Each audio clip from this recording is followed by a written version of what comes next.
Morning, everybody. How you doing? All right, so I'm gonna read a little something. You know me. Judges 2.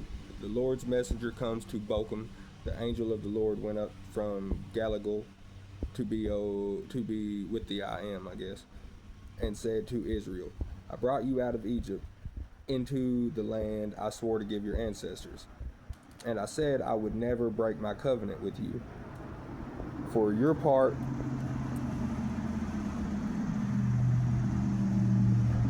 For your part was to not make covenant with the people living in this land. Instead, you were to destroy their altars.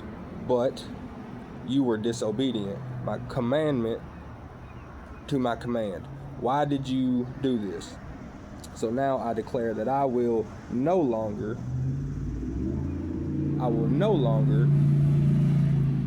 drive out the people living in this land. They will be thorns in your sides, and their gods will be a constant temptation to you. When the angel of Israel finished speaking and asking all the Israelites, the people wept loudly. So they called the place Bochum, which means weeping, and they offered sacrifices to the Lord. After Joshua sent people away, each of the tribes left to take possession of the land allotted to them. And the Israelites served the Lord throughout the lifetime of Joshua. The leaders who outlived him, those who had seen all the great things he did for Israel,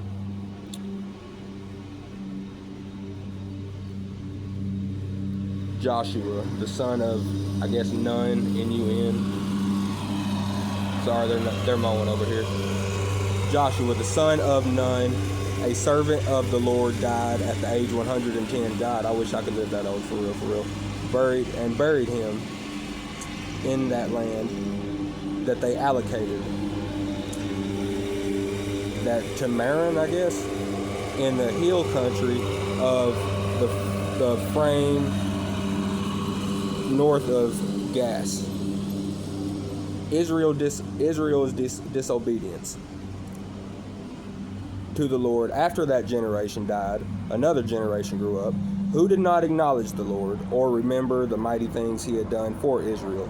The Israelites did evil in the sight of the Lord. They had done evil in the sight of the Lord, it says. Whoa, what is new, y'all? For real. That's funny, because what is new? So they did evil in the sight of the Lord.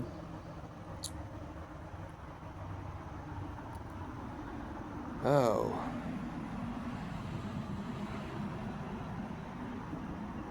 Did not acknowledge the Lord or remember the mighty things he had done in Israel.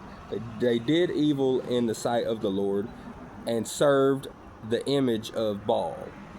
They abandoned the Lord, the God of their ancestors, of who had brought them out of Egypt.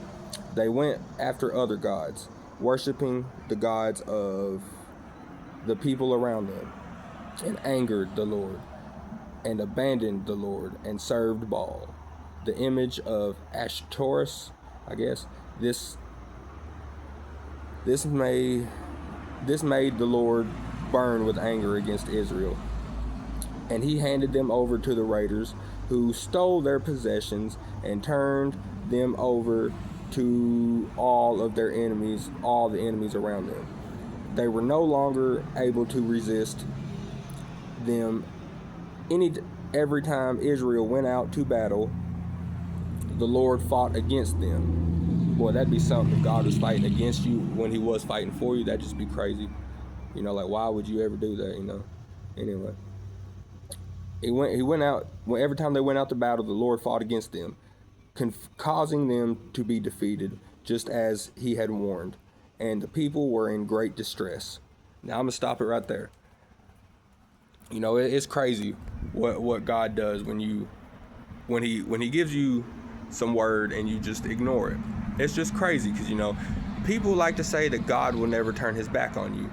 But those are the people that do not read. And I'm not holier than thou. I'm not high and mighty, but those are just the people that don't read.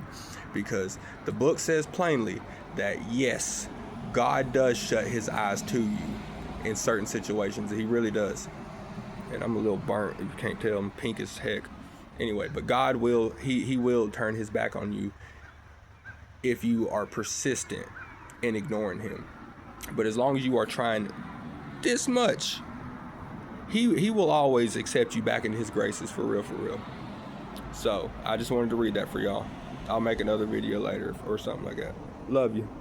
I gotta go brush my teeth and clean my butt up.